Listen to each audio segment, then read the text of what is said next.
What's up, YouTube fam? Robbie C here, and this week we have a super special treat for you guys because you are all so amazing. I told you that if we reached 5,000 subscribers, then I would go and play the Pro Tour course Idlewild up in Kentucky. It's one of my favorite stops on tour, and it is also one of the most challenging courses on tour because there is a ton of OB, lots of trees, and some really tricky greens to try and navigate. So y'all did your part in getting the channel over 5,000 subscribers, and I am blown away by the love and support that you guys are showing. So let me know in the comments below, how do you think I shot playing the Pro Tour layout of Idlewild, and how well do you think you would do if you went and played the course? Without further ado, let's jump in. Hole 1 is a par 4, 638 feet. It's a really open field, and you really just want to try to get one down the fairway, but still stay in the middle of the fairway.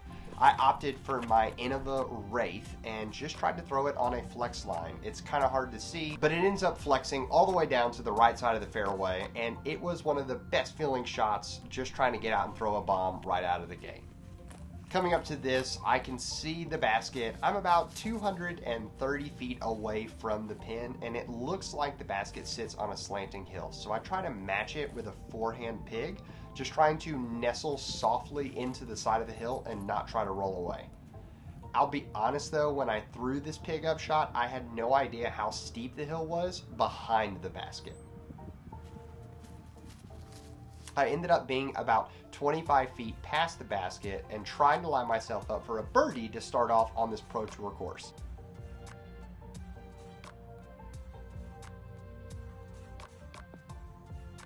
Thankfully, I'm able to convert and attack one of the easier par 4s on the course. It was crazy how far this hole seemed, but it does play slightly downhill, making the distance a bit easier. Hole 2, par 4, and when I see people play this hole, it looks super simple how far out these pros throw on this course. I give my Halo Wraith a full throw on a forehand, and unfortunately, I nick a tree and it kicks me down, and so I'm not in an ideal position looking to attack the next part of the hole. The basket sits up on the opposite bank, you can see it right there with the arrow, and I'm just trying to throw a forehand at it. Now you may think to yourself, wow, forehand, terrible idea, and I early release it, but there's a huge amount of water to the left and I just wanted to get onto the land. We're taking a look, and as you can see, my disc is over there to the right, the basket's over to the left, and I got super lucky landing on that zone. But there is so much water in play, and one of the things I wanted to keep in mind was if I can just stay out of OB, I'm going to score well on this course. Even if I throw short shots, staying out of OB is going to keep me safe. I'm walking up trying to check out, hey, where is the basket? What do things look like there? And I'm just going to hit it with another pig upshot, trying to make sure that I just land softly on the hill, matching the slope of the hill.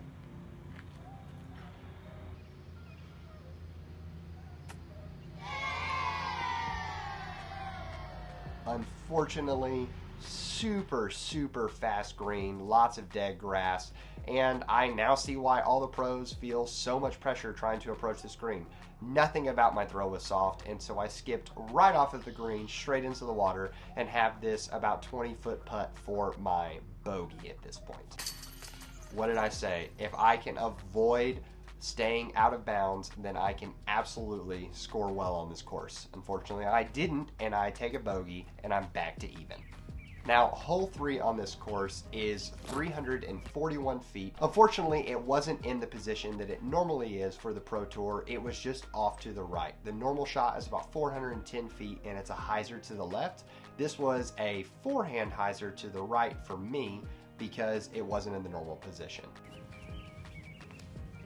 So I'm stepping up with a Fusion Felon, just trying to throw a nice straight forehand straight down to the pin.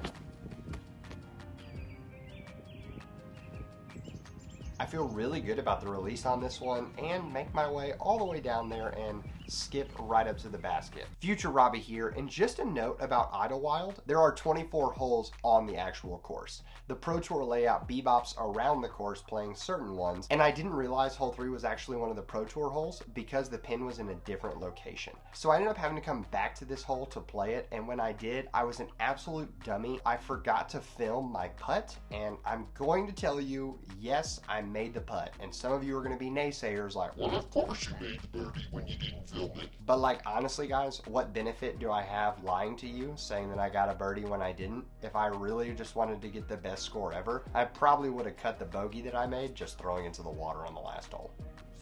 Hole 4, super treacherous hole, water on the right the entire time. I'm just throwing my Wraith once again up onto the right bank, trying to see if I can get all the way there on a hyzer, a flex hyzer, but unfortunately I'm not a bomber, and so I didn't throw it the 411 feet.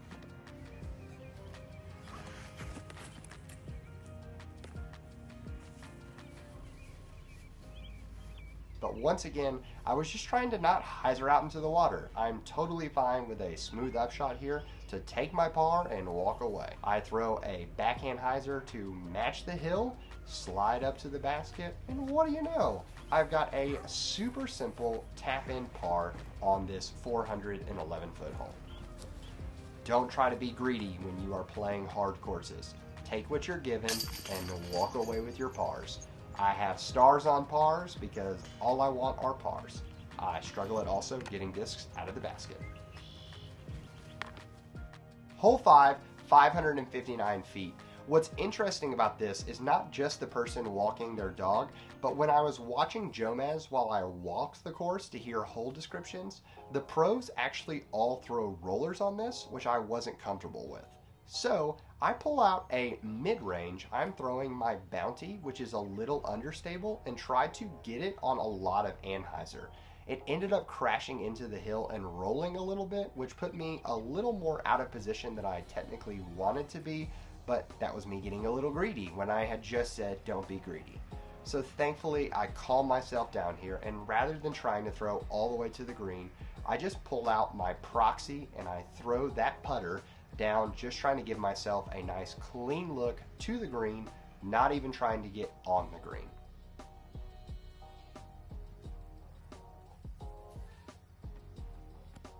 Because I didn't try to drive the green, there's all of that OB surrounding it, and now I had a little bit of a decision to make.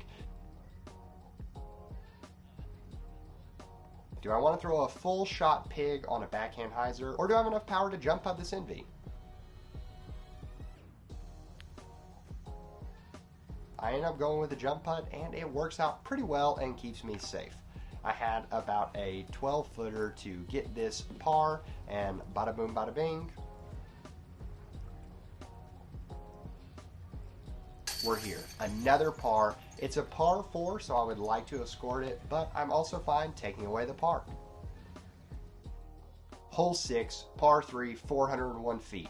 This hole actually blew my mind how many people approach and hit this green. Guys, it is so far.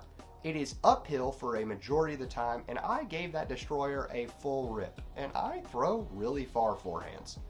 I end up being still like 120 feet away from the green, and I was like, wow, this is crazy. So I'm pulling out the pig, throwing an upshot once again, because if you're good at upshots, you don't have to be able to throw very far to score on hard courses.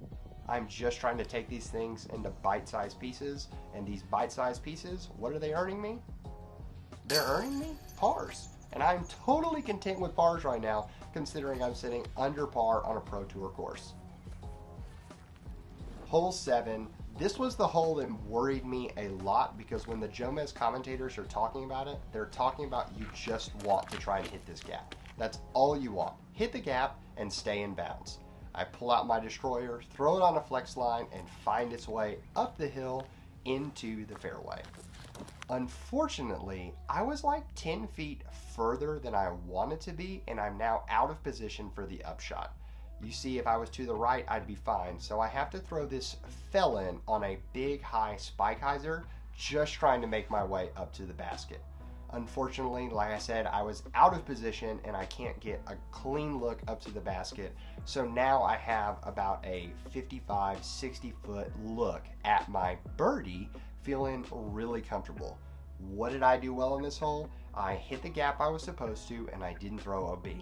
Even if I could have just opted into throwing a putter on that one, I totally would, because my whole goal on difficult courses is to avoid throwing OB, and I want to stay on the fairway. I gave it the good old college try, but the uphill putt was too much for me, and that's totally fine. I'm walking up to this about 20 footer trying to drop in my par.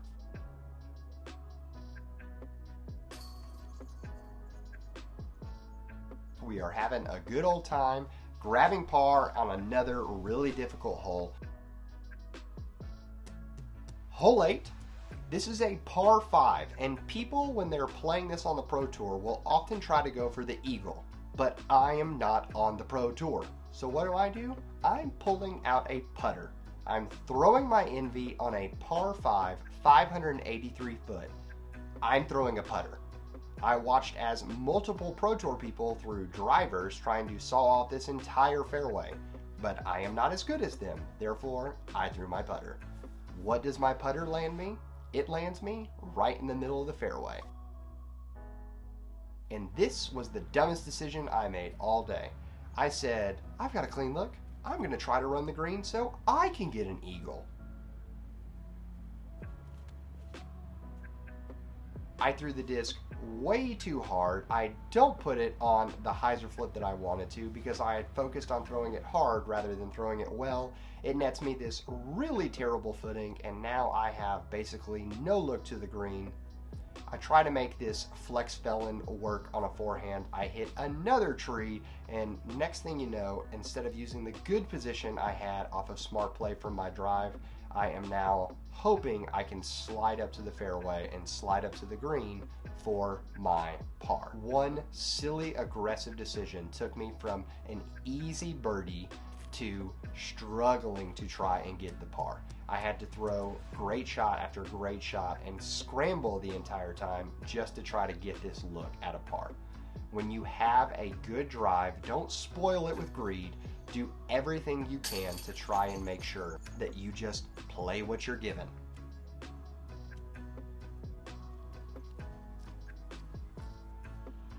The last hole, the front nine, 266 feet. I'm throwing a forehand pig because I really do believe I can get all the way there. Unfortunately, I early release this, don't hit my line, and I end up with a look at the basket, but it's certainly not a great one. It's about 50 feet downhill, and I am hoping I can cash this for a birdie. So I decided to give it an aggressive run.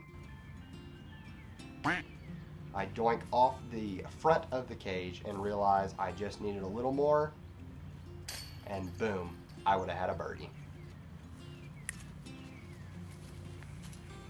Now this is where the unfortunate news comes, y'all. Because I was playing the Pro Tour layout and I was by myself, I was trying to find an example on the internet or something that would tell me what holes to play. What I actually ended up having to do was keep Jomez on while walking the course and looking at each fairway to see if I was playing a Pro Tour hole or just an Idlewild hole. Because I film everything on my phone, I know. Hidden secret. Robbie does this whole YouTube channel on his phone. Canon sponsor plus. My battery had a really hard time not only filming, but also watching YouTube and keeping that going to let me know where I was supposed to be playing in the first place. I was on the opposite side of the course as my car and realized my charger for my phone was in my car. Because of that, I wasn't able to film the entire back nine, but I did finish out the course. It didn't go great, but it didn't go poorly. I stuck to my game plan and tried to take what the course gave me. I really wish I could show you guys the back nine, and one day I'm definitely going back to this course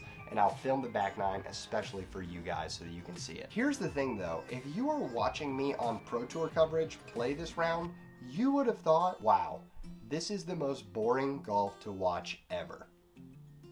And it was. I didn't try to throw any aggressive lines. I didn't try to bite off more than I could. After that one mistake on the par 5, I told myself, don't be super aggressive. Just play smart golf and see what you can do. Because of playing smart golf, an amateur player was able to go on a pro tour course and shoot under par. Which brings me to you, the person behind the screen. I know you may be down on yourself saying, wow, I'm so bad, I shoot 45 over par at my local course. That's okay. I want to tell you that with smart decision making and truly breaking down the holes piece by piece, I believe that we can all score better on every course we're faced with. I want to take a moment to give a shout out to the Birdie Fam. The Birdie Fam is a community of disc golfers who are doing their best to improve one stroke at a time. We don't all make massive strides every day in our game, but that's not what it's all about. It's about the journey. So if you want to join us on the journey we're taking, head down to the description to check out details on how you can join the Birdie Fam and take that next step in your game. I am so grateful for each and every one of you, and it is an absolute honor to do my best to try to help you any way that I can. So I hope that you make the smartest decisions and the best choices the next time you're out playing disc golf. But for now, I'm going to leave you with the birdie.